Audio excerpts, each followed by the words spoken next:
Struggling with cash flow in your business? Discover how the Profit First system flips the script on traditional accounting by helping you pay yourself first, which I want to hear about, without sacrificing the bottom line. In this episode, tax planner and Profit First professional Diane Gardner reveals how to identify hidden profit leaks, take control of your finances, and build a stress-free, profitable business.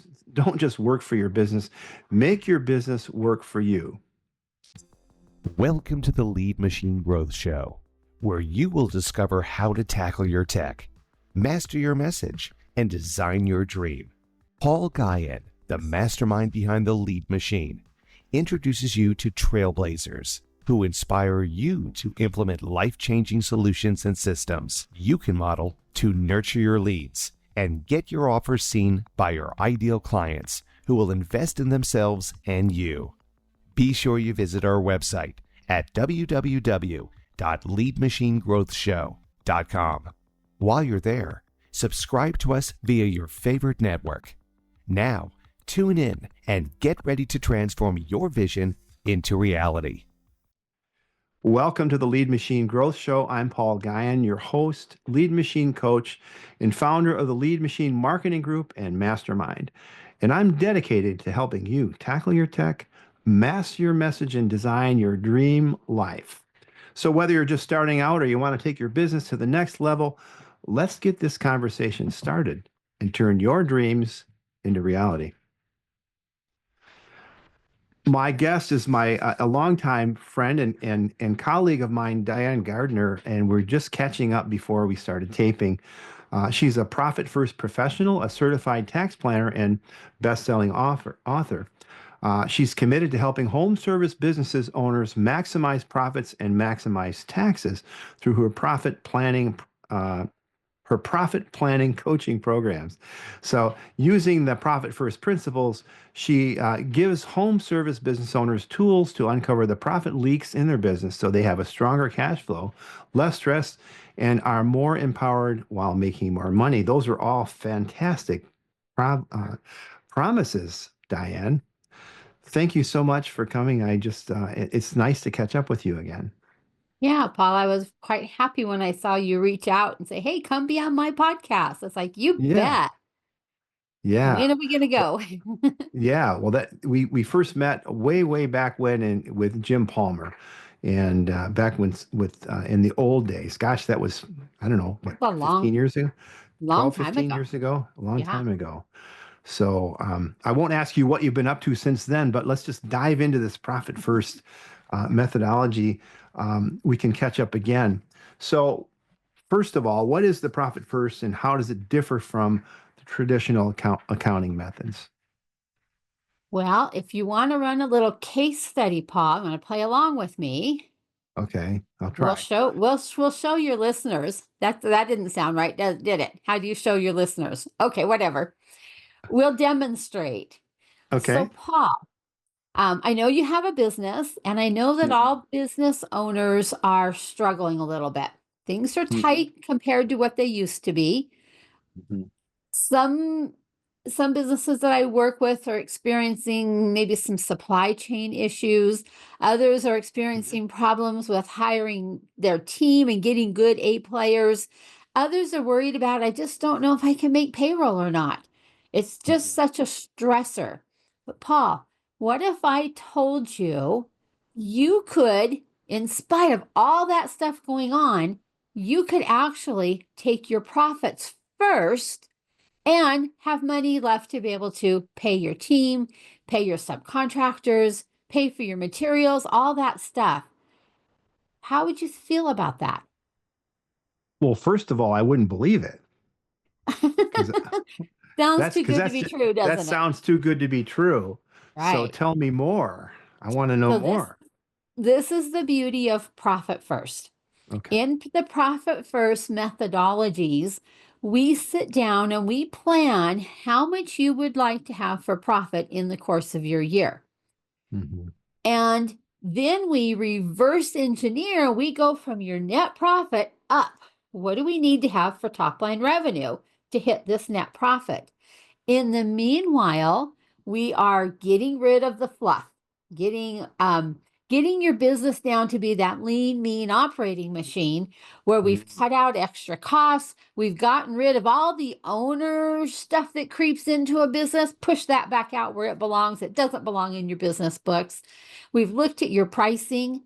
Are you charging enough to cover your costs and getting the gross profit that you need? We've looked at your team and making sure they're efficient. We've got you down to where you're this nice, lean, mean operating machine. And while we're doing that, we're putting money away for your profits. We're putting money away so you as the owner get to take a paycheck every single pay period. We're putting money away so you can pay your income taxes. We might be putting money away so you can start practicing on hiring your next person, or maybe enlarging your facility or whatever it might be, buying the next truck or van, whatever. We're putting money away. And we're operating on the net, the difference. We have our operating expense account. So we've removed the temptation to spend money that is already earmarked for other things. And I use the example of so many business owners grab their phone and they hop on their phone and they check to see what their bank balance is. Based on what they see, they make a decision. Well, what they don't realize, let's just say they saw, I'll use $50,000 in their bank account. Like I wish I had that in mind, but $50,000 because that's the easy number. Well, what they're not thinking about is of that 50,000, in 2 weeks' time, they need to make an estimated tax payment. And let's say, just because it's easy math, I'll say it's $5,000. And next week, payroll's coming up, and we've got a team of 4 or 5 people. And that payroll coming up, maybe it's 12 or 15,000. Say 15, because we can subtract now. We got 20,000 coming out of that 50. And oh, by the way, we've got our main supplier, our vendor, his payment or her payment is due in so many days, and that's another 5,000. So now we've just taken 25,000 out of that bank account, but that person, that business owner saw 50. They grab part of that 50 and go do something, and their bookkeeper is like, oh, what just happened? I need to pay these expenses and I don't have the cash to pay it. So in the profit first world, we remove these monies that are already spoken for. So then in that case, all that business owner would see is maybe 20,000 and knows that the weekly, accounts payable runs about this much. So in reality, maybe I have 5 or 6,000 I could spend, not 50. So what do you think that does to the business owner over time? Well, it does a couple of things. It eliminates the splurges that might happen. Like I got new headphones because my old ones were limiting and they were cutting out, and so I got new headphones and they were $150. And fortunately, I use gift money for that. But they would be. I think they would spend more intentionally, and they would also rest easy knowing that all the other things were taken care of that I didn't have to worry about, and someone else was taking care of that. That's a huge stress reliever there, not having to worry about that. Yeah. Most business owners feel like they live in a world of feast or famine. Money's there. Oh, money's not there. Money's there. Nope, it's not there. And it's back and forth and up and down, and trying to time that with payroll, because that's usually their biggest expense. Payroll. And if you can't make payroll's coming up on Friday. I don't have the cash. What in the world am I going to do? Who can I try to get to pay me really quick? Because I got to make payroll. And they carry all that stress right here on their shoulders. They carry it home to their family.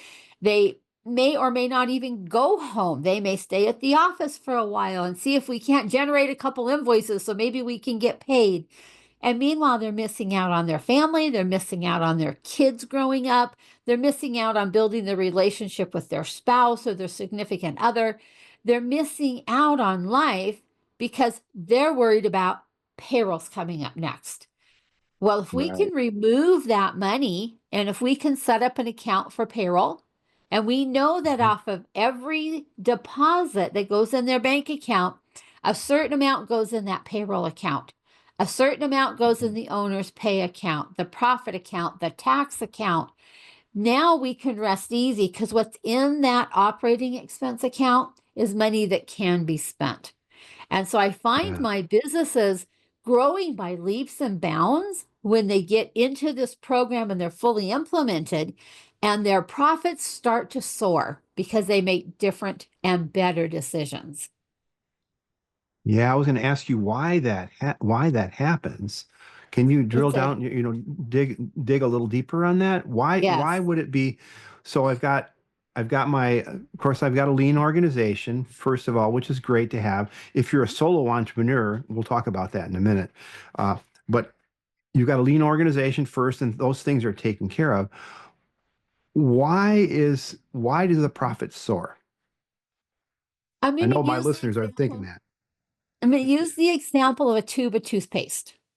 When you Uh, get that brand new tube of toothpaste and you give it a squeeze, oops, too much came out. Oh, well, I'm just going to use it. Well, yeah. you get down to that last little bit, and I don't have another one in the drawer in my bathroom, and I better put that on the grocery list. You get a little more careful. You don't give it such a big squeeze.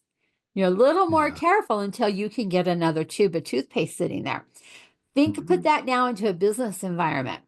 We're more careful, we're more thoughtful of how we spend money, when we spend it, and why we spend it. Money becomes a tool and not just something just laying around that I can do whatever I want with. It actually has a job. And I don't know if you're Mhm. familiar, your listeners, you think of Kevin, Mr. Wonderful on Shark Tank. One of his Mhm. sayings all the time is he sends his little money soldiers out to do their job and then they come back in and they have to do their job all the time. Well, our money is no different. It has a Yeah. job to do. Some of that Mhm. money, needs to pay your income tax. Some has to maybe pay sales tax or some other tax that, maybe your state charges. Mhm. There's jobs that different pieces of your money have to do. And when we get our heads in alignment with the fact that money is just a tool, then we're able to back off from a little bit of the emotional piece of it and we use our resources more wisely. And Gotcha. that starts causing these profits to soar. Now, along the way, you heard me talk about we're going to look at their pricing. Most of the time, they need to increase their prices because it's been quite Yeah. a while since they've done it. When we actually start doing job costing, sometimes there's some embarrassment at how low that gross profit piece is. It used to be this percentage, and now it's this percentage because we all know what's Mhm. happened to the cost of everything out there.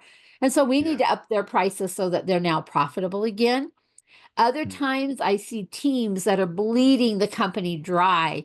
They're inefficient, they're not motivated, they're not taking ownership of the job of the projects.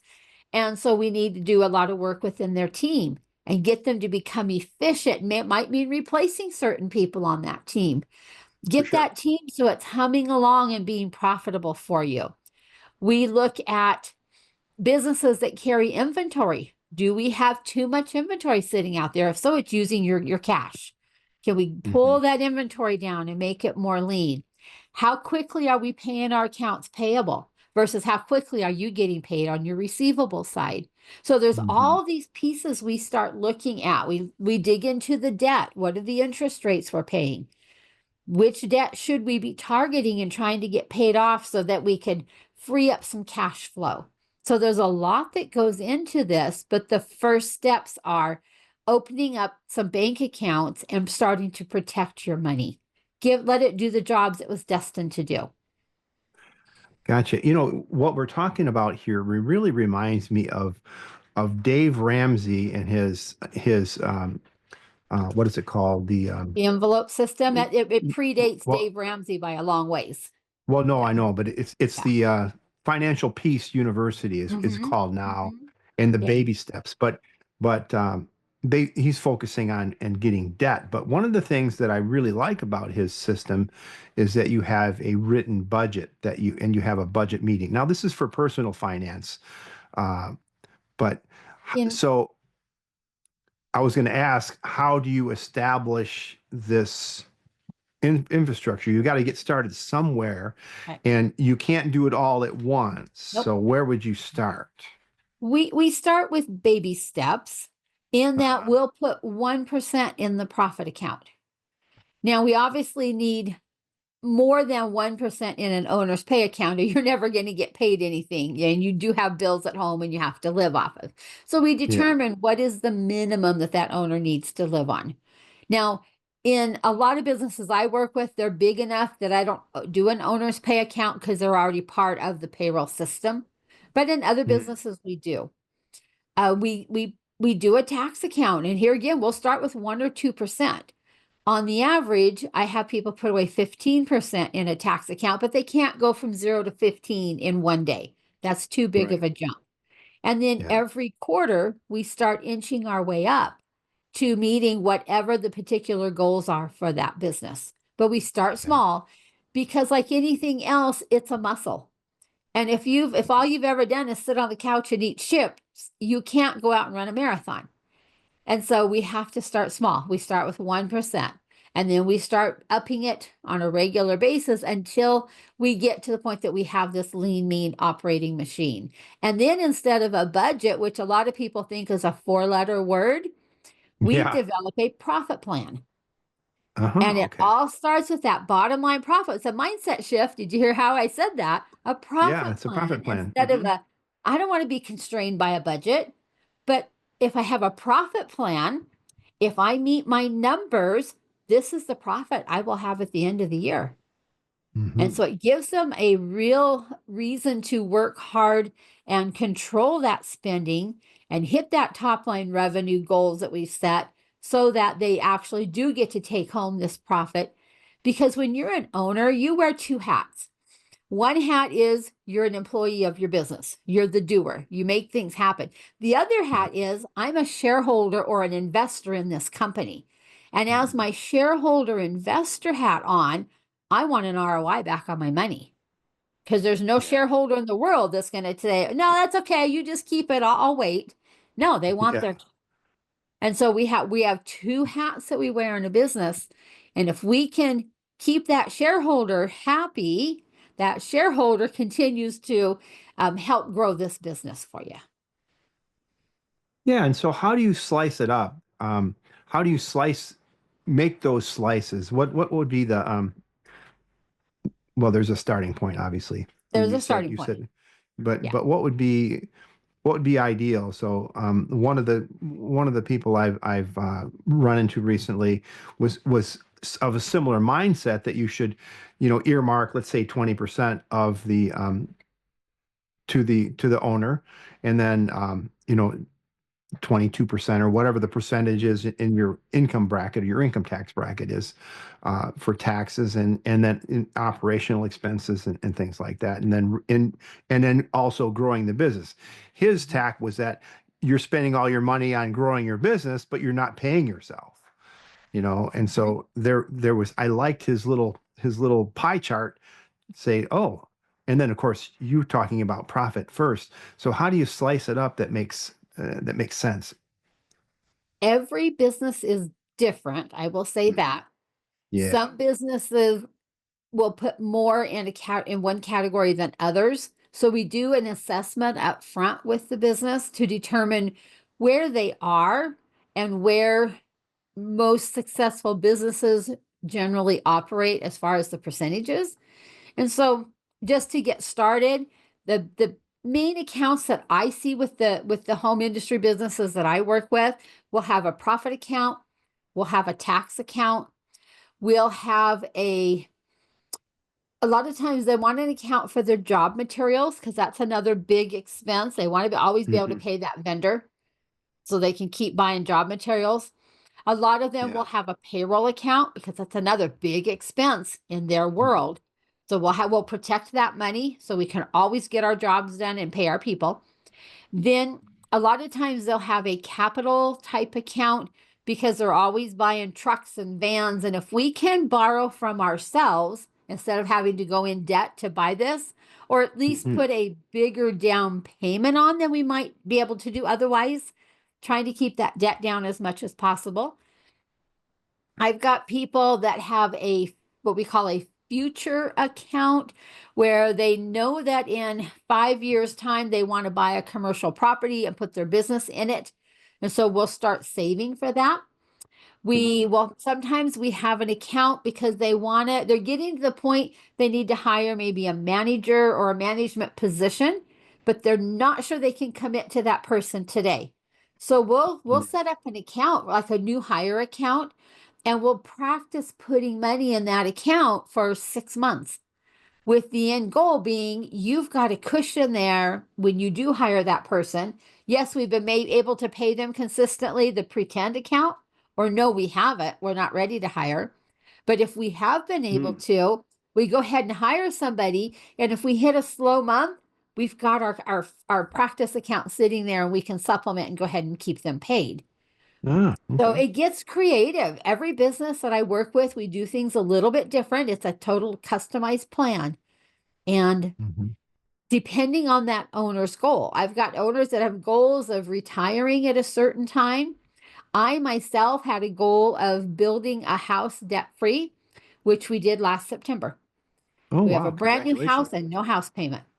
Thank you. Nice. We saved Yeah. for years to get there. So I'll tell you just a little story about my own business. I previously was running a traditional accounting firm. We had a lot of employees. We serviced a lot of people. Our top line revenue was great.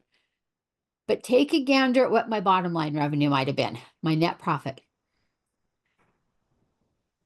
It sucked. It was pennies on the dollar. It was so embarrassing that my bottom line profit was so small and I couldn't figure out what was going on.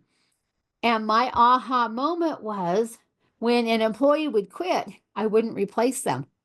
And so I went from this big team down to a smaller team serving the same number of clients. And all of a sudden I realized how inefficient they had been. So all my profits were leaking out through this inefficient group of bookkeepers I had working for me. Everybody wanting to do things their way instead of following the system we had set up. And so we had profits gushing out of my business. It was awful. And it wasn't until I discovered Profit First that I went, I need to look in that area. And we started trimming and trimming and trimming and trimming until we became a lean, mean operating machine. And we plugged that profit leak. Yeah. And now our top line revenue is higher and our bottom line profits are way higher than they used to be. And I get paid on a regular basis. Plus I get to take my profits every quarter, which is a time of celebration. And so you're still running that business. Yes. Yeah. Yeah. Awesome. And you're also doing the Profit First coaching and working with other businesses to show them what you do. So you're your own success story. That's great. I am. Right. Yeah. And that stress is no longer there. I used to sit there and go, oh Lord, what am I going to do? Payroll's coming up. I don't have the cash to pay it. What am I going to do? Who can I collect from? So I've walked in their shoes. That's a great place to living be. that for years. Yeah. Never will ever do that again. I know that's a great feeling, and congratulations on the house.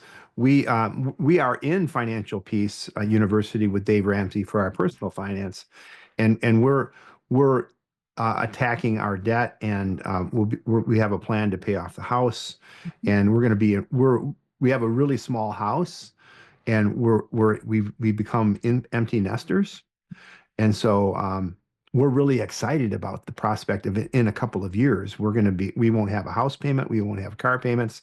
Hopefully our cars will continue, but we have plans for, repairs and things like that using some of the strategies you're talking about. And when you get there, Paul, take a moment to stop and celebrate. Yeah. Because it's too easy just to shift gears and keep going instead of saying, wow, look what we've accomplished. Wow, this is amazing. Yeah, in fact, that's one of the success principles that I teach in my private mastermind is to celebrate those small successes and along the way, because they lead to big victories. And, they do. And once the achievement of small little goals releases endorphins in your mind, and you start to really crave it. And so that helps you build your momentum. And that's how you can dig yourself out of any hole, no matter what it is, personal or business or otherwise, relational or whatever. When I'm working with home service businesses, we do the profit transfers once a week because there's endorphins in there that when you sit down and you look at here's how much that came in last week, Monday morning, we're doing our transfers, we put in our money in our savings accounts. There's like, wow, look what we just did. And you watching that number grow. Look how much money we've put away this year. Even if it's a small amount, it's that much more than you did last year.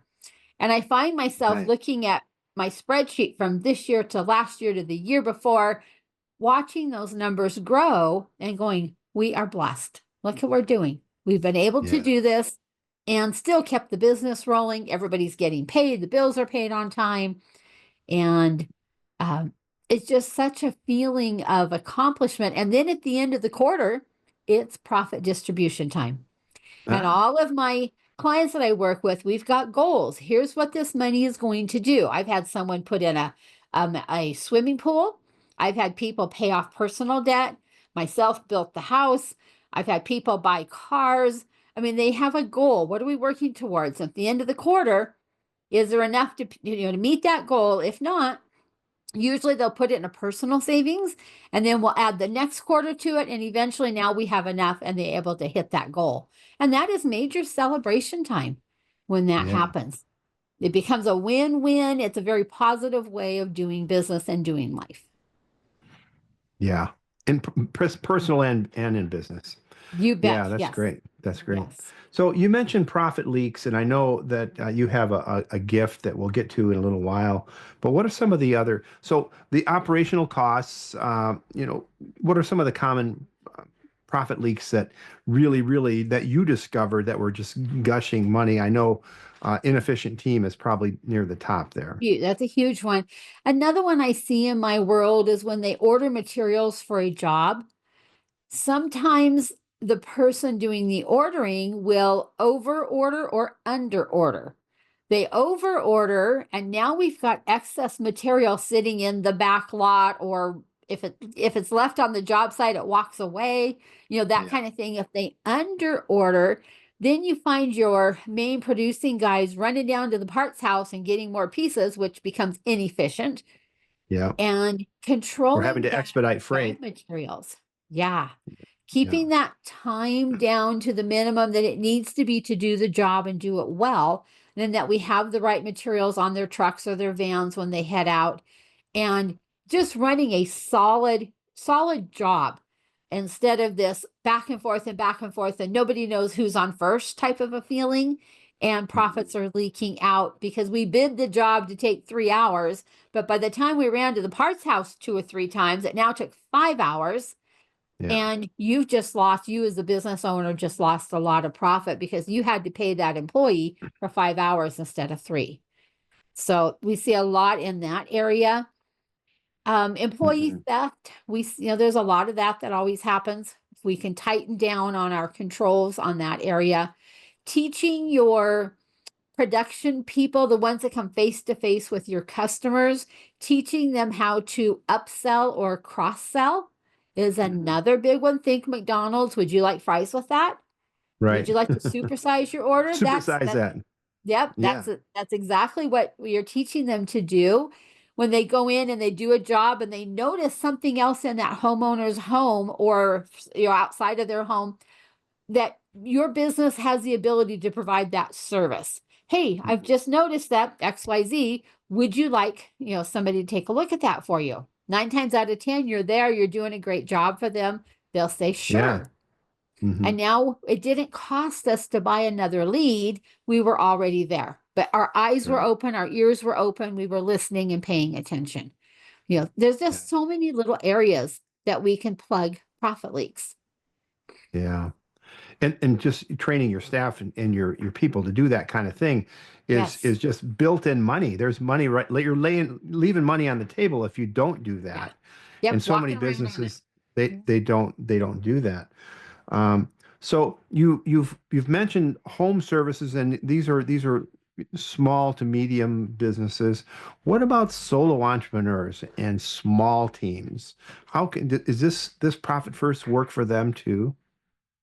It works for everybody. There's nobody Hmm. too small or too big. It even works in the nonprofit world. You would think, Hmm. really? Yeah, it works everywhere. Nobody's too small. Our numbers might be smaller as far as the dollar amount, because we tend to work off of percentages. So the numbers might be smaller. They were not going to have 50,000 sitting in a bank account. They might have 500 Yeah. or 100. Numbers are smaller, but the concept is there, and you can build that profit muscle even when you're a small solopreneur, all the way up to larger, businesses. I work with businesses up to 25 million. So there's a Mhm. lot of cash that can get lost in a $25 million company, because you For got so sure. many hands doing things, and you've got redundancies that happen and things like that that can really start taking out your profits. And so small or big, profit first works for everybody. And what mistakes do you find that businesses make trying to get to this profit first method implemented? The biggest mistake they make is thinking they can do it by themselves. Mm, Just like anything else. Hey, I heard about this amazing diet. I'm going to go jump on here and do it. And I'm not going to tell anybody, but I'm going to do it. And you do really well for a week, maybe 2 weeks. Some might even make it 3 weeks. And then pretty soon I got busy and I just went through the drive-through and grabbed fast food. And all these things start creeping in. A month and a half later, you're back to the way you were eating before.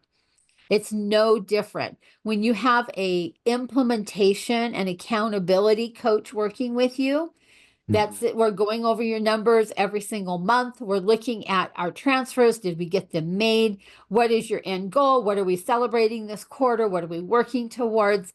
You have a way higher percent chance of being successful with it. Gotcha. Are there other glaring mistakes that may make seeking wise counsel is always a great idea, Mhm. and having that accountability, having uh, getting someone who's done it already. It's always great to have a mentor in your corner who can cheer you on and guide you, and if especially if they're someone like you who's gone through and had those mistakes, and because you sure did, and that Yes, really too really many of really them. really helps. Yeah, Yeah. I think we all do. Another Another mistake is thinking they can jump in at the higher percentages. Oh, I Yeah. can jump in at 15% for profit, 15% for tax, and 10% for this, and 5% for that.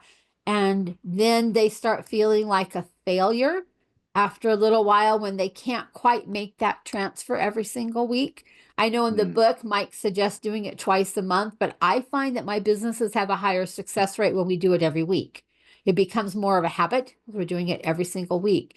But if we come in at too high of a percentage, we haven't built that profit muscle yet. And so then it's like, okay, we can't do it this week, so we're going to skip.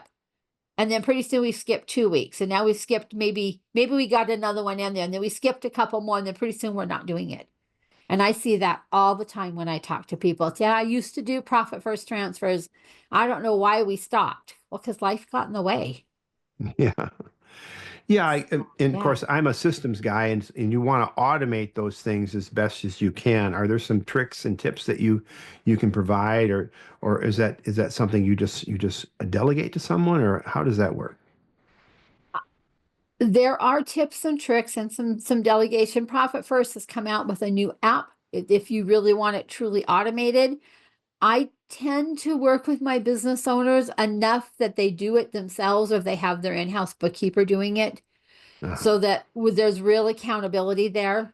there's It wasn't controls. just a set and forget, because I want them seeing that dollar amount every single week. I want them to Mhm. be proud of it, whether they transferred $100 or 10,000. I want them to be proud. Hey, look at what we transferred this week. So I tend to make it more personal and more emotional than I think Uh-huh. the app or something like that would do. But that's Gotcha. just me. It's how I work with people. I build strong relationships. Well, yeah, and I think that's a good idea, especially the endorphins and just we were talking about earlier, is Mhm. just seeing that money grow as you go and in small increments, weekly increments. That's really powerful. I think reinforcement to reinforce that behavior. It's a positive reinforcement of behavior. I remember And the first time in my own business when my cumulative total hit 100,000 that I had put in for that year.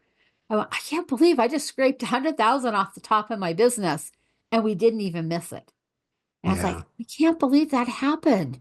So I mean, talk about major endorphins. It's like, wow, I'm so proud of that.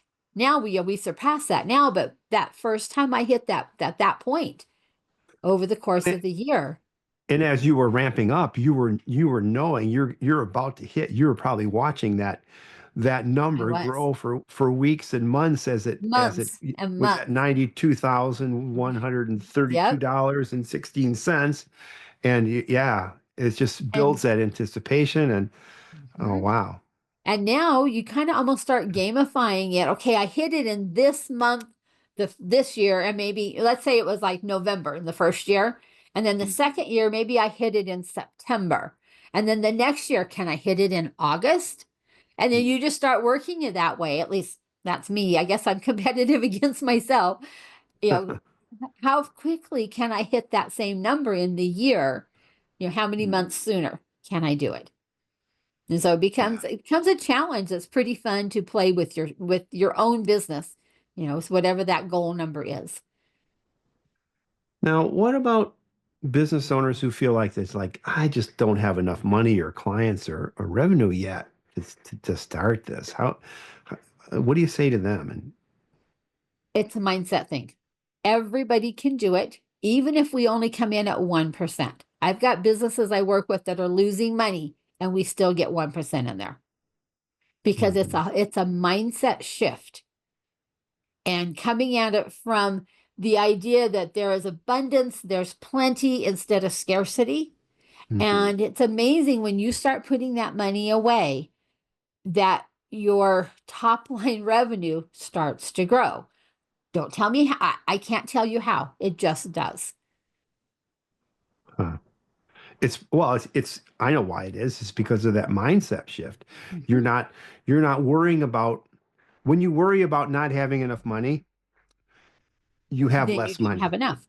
When you worry about anything, you have it's just the way it's the law of attraction. It's the way that God has created the universe uh, for us to be trusting. Of course, trust in Him, number one, and He will take care of you. And there's passages in the Bible that talk about, the sparrows don't worry about when their No. next meal is coming from, and they're not worried, and the flowers are not worried about how they're going to be clothed.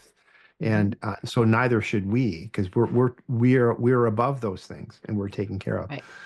Um, so how do business owners react when you start setting aside and seeing that? We touched on it a little bit, but how do they react to the first time they see that transfer, even when they know they're losing money? At first, they're like, I'm not sure we should be doing this, Diane. It's like, trust me, guys, trust me. I've done it myself. Trust me, it will work. Now, it's not going to work overnight because you didn't get in the shape you're in overnight. So it does Yeah. take time, but just keep trusting the system. There are hundreds of thousands of businesses around the world using the profit first system. So trust the system, it works. There are there's so many examples we heard as part of Profit First professionals of businesses that had been using Profit First for a few years before COVID hit. Well, they Mhm. didn't have to go after some of the loans and the government assistance and stuff because they were positioned in a point that they had their emergency fund funded and they were able to ride through the whole COVID thing a lot easier or other types of, earthquakes and flooding and those types of things because we've built out an emergency fund. We had planned in advance for it. So there's Mhm. just so many examples out there of people giving testimonials on how Profit First changed their life. that it does work. Even if you're using little small numbers, it still works because it's a mindset shift. Even for bootstrappers? Even for bootstrappers, even when your accountant or your bookkeeper says, I don't understand this, there's no way just by setting up some accounts and putting money in savings, it'll change your business. Don't let them poo-poo it because it does work and it works well. I am definitely a testament to that. And so, and of course, I'm a solo entrepreneur, and I'm interested. Of course, I've been working with big corporations for many years, and also have my own business and businesses. And so, how does a solo entrepreneur who doesn't have a team manage this easily and effectively? Because Every Monday, I know there's people like there that are listening to this that are like me. Yeah. every Monday, you look and see what went into my bank account last week. And I always have my people build out a little spreadsheet or do it on paper by hand. It doesn't matter. And if we, figure out the 2 or 3 accounts you want to start with 1%. Okay, last week we had $2,000 that came in. I'm going to put 1% in my profit account, 1% in my tax account. And we always say it works better if you put those accounts, ideally put them at a different bank so that when you pull up your bank balance, you can't see those savings accounts sitting there. They're at a different bank. And just start filling that out every Monday. My people do it every Monday morning. Let's go see how much came in last week. And then we do our percentages based off of that. And it's almost a celebration time every Monday morning. Look what we get to do. We get to do our profit first transfer. Gotcha. I love it. So how can people find out more about the Profit First system? And are there, wait a minute, before we go there, what haven't I asked you that I should have asked you? What haven't you asked me? Think a second here. We've talked about small steps, baby steps. Yeah. We've talked about some sort of accountability. If you can't afford a coach like myself or another Profit First professional, find a friend. And every Monday, here's how much we're transferring. Share it back and forth. Be accountable with each other. We've talked about mindset shift because this is definitely a mindset shift. Yeah, for We sure. talked about put your accounts in different banks so you're less tempted to just transfer. Oh, I'm a little short this week. I'll just pull from my profit account and do a quick transfer. Make it inconvenient. And preferably the savings accounts, you don't have them on your phone. So you actually have to maybe go log in somewhere to see what you have in them. Make it inconvenient. Put a little friction there so you don't take them so quickly. And then at the end of the quarter, take a quarterly profit distribution. Now, if you're in a business that has debt, we say take about 75% of that profit distribution and dump it towards debt. If you don't have debt, take about 75% of your profit and take it out and do something with it personally. This is your reward. Don't put it back in your business. This is your shareholder, your stockholder type reward. This is your payment for your reward for being that entrepreneur, for taking the gamble, the risk on running this business. Have a goal. If you don't have a goal, you're not going to achieve it. So have a goal and be intentional about it. Find a friend, do it together with them. And you can be very successful with it. I like that. Yeah, and if you don't have a goal, I don't remember who's I've heard it from many. Probably Brian Tracy was one of if you don't have a goal, anywhere will do. If you don't know where you're going, any place will do. Yep. Yeah. So having goals Yeah. and celebrate along the way as you reach those. You also talked a lot about home service businesses specifically. Are there any industry specific tips or common red flags for home service businesses that you'd like to share? For my home service businesses, we really zero in on their gross profit percentage and their net profit percentage because it's so easy to get that pricing wrong on their jobs. And because their jobs tend to be a few $1,000s on up. And if you mess up on the pricing on those jobs, you can sell your way into bankruptcy. And I've seen Uh, people do that. They just keep pushing that top line and not realizing that you're maybe breaking even on that job and you don't have mm, enough to cover your overhead costs. And then they eventually go out of business. So, we look at those two numbers more so than top line revenue because we can reverse engineer top line revenue. So for them, that's really those two I think are the most important numbers is that gross profit percentage and your net profit percentage, and teaching them how to understand their numbers and make numbers their friend. They go into business because they're good at whatever they do. They're a plumber, a roofer, electrician, an HVAC guy. They're good at the mhm, trade, but no one taught them how to run a business. And so yeah, when you start throwing some financial statements and stuff at them, they go, kind of want to, like the monkey, the hear no evil, see no evil. They want to cover their yeah, eyes and not look. So helping them feel comfortable with their numbers and their numbers become their friend. And we get to the point that we're looking forward to see what are the numbers coming up. And we watch different KPIs with them so that they can stay on top of their numbers. And they can tell at a moment's glance how they're doing because all they do is take a quick peek at their profit first accounts. Are we growing? yeah. Then yes, the Mm, business is doing well. So they're a gotcha. fun group of guys to work with. Yeah. And I've been working with lots of them lately because we've done some remodeling. We had our siding done. We had windows. We had flooring. We had a plumber. We had an HVAC. We've had a lot of trades in our house lately, and so yeah, they're a great bunch. One of my colleagues is one of the biggest painting contractors in the area, and he's doing really well. I think he's got things dialed in pretty well. Um, so one more thing, you mentioned reverse engineering from the profit, from the top line profit. How does that work? Or So did we that's my cover that already? profit, right? My profit plan. So we Yeah, okay. determine what percentage net profit would you like to have over the course of the year? And what is Okay. that number? So let's just say I'm going to say 100,000 because that's easy math we can do in our head. So we want $100,000 net profit at the end of the year. So what does that take top line to hit that number? We know what the monthly expenses, we know what the rent and the utilities and the phone and the insurances, we know what those are because we've got financial statements we can pull that from. Then that gets us to our gross profit number. And then the rest is just what do we need for gross profit to get us up to that top line revenue to be able to support that.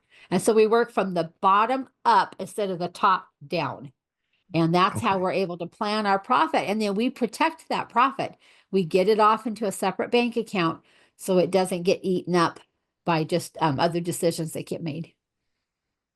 Right. And then, and as it is, if mistakes are made, they're easy to spot because Yes. you have to go into that account to cover things that you didn't plan for or whatever. Right. So it probably takes an iteration or a number of uh,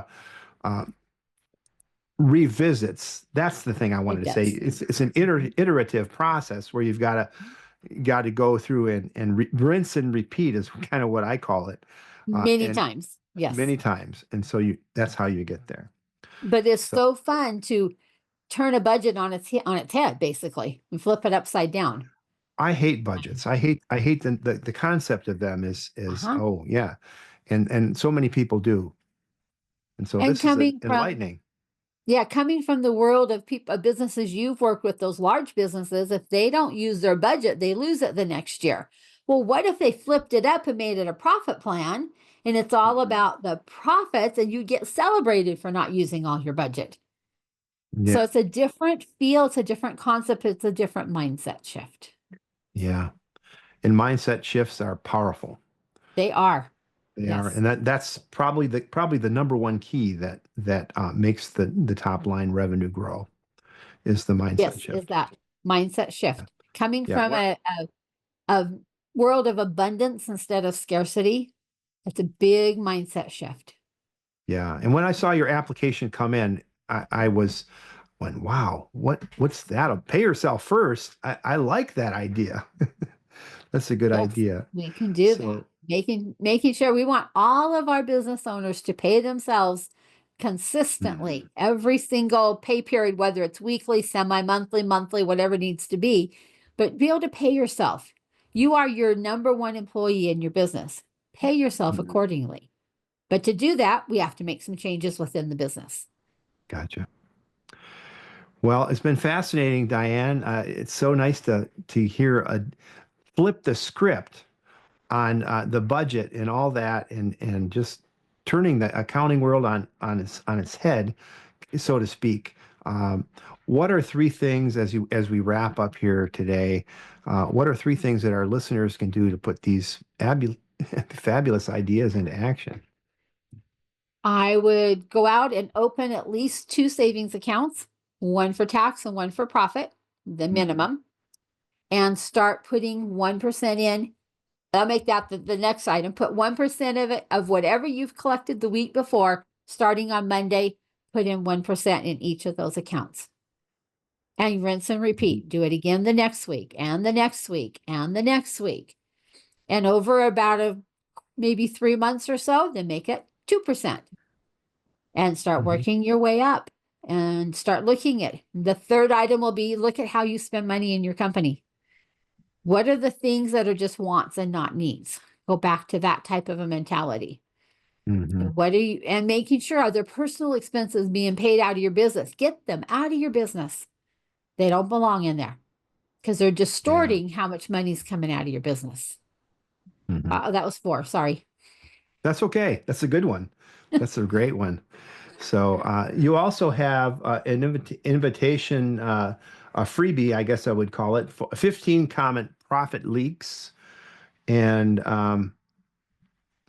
you can get that at profitcoach4u.com/profit leaks. That's profitcoach4u, that's the number 4.com/profit leaks. Is that right? And can you tell us a little bit about that? That is 15 of the very common profit leaks that we see on a regular basis. My list now is probably, I don't know, it's up to 60 or 75 or 80 even. It grows every time as we work with another client. But we tried to kind of come up, what are some of the 15 most common that we see? And so those are the ones that we put on that list. That's not that's not the whole list by any means. It's probably unlimited, the amount of profit leaks we can find in a business if you just give us enough time. But it's a great resource to get people starting to think about, how much profit is leaking out of my business? Because I will guarantee there's not a business out there, mine included, that profit isn't leaking out of. It just happens automatically, and you got to constantly be aware of it and constantly be identifying and plugging those profit leaks. Gotcha. So again, you can get that at 15 common profit leaks at profitcoach4u.com/profit leaks. And that's the numeral 4, profitcoach4u.com/profit leaks. And remember, faith and action go hand in hand. So keep the pedal to the metal. Until next time on the Lead Machine Growth Show, I'm Paul Guymon and Diane Gardner. It's been just great to catch up with you again. Thank you so much for your time. You're welcome. Thanks for having me, Paul. I just love getting to share the Profit First message with small businesses. Thank you. Thank you for tuning in to the Lead Machine Growth Show with Paul Guymon, where we show you how to tackle your tech, master your message, and design your dream so that you can transform your vision into reality. Remember to visit our website at www.leadmachinegrowthshow.com and enjoy even more great episodes like this one. Again, while you're here, subscribe to us via your favorite network. We look forward to seeing you next time on the Lead Machine Growth Show.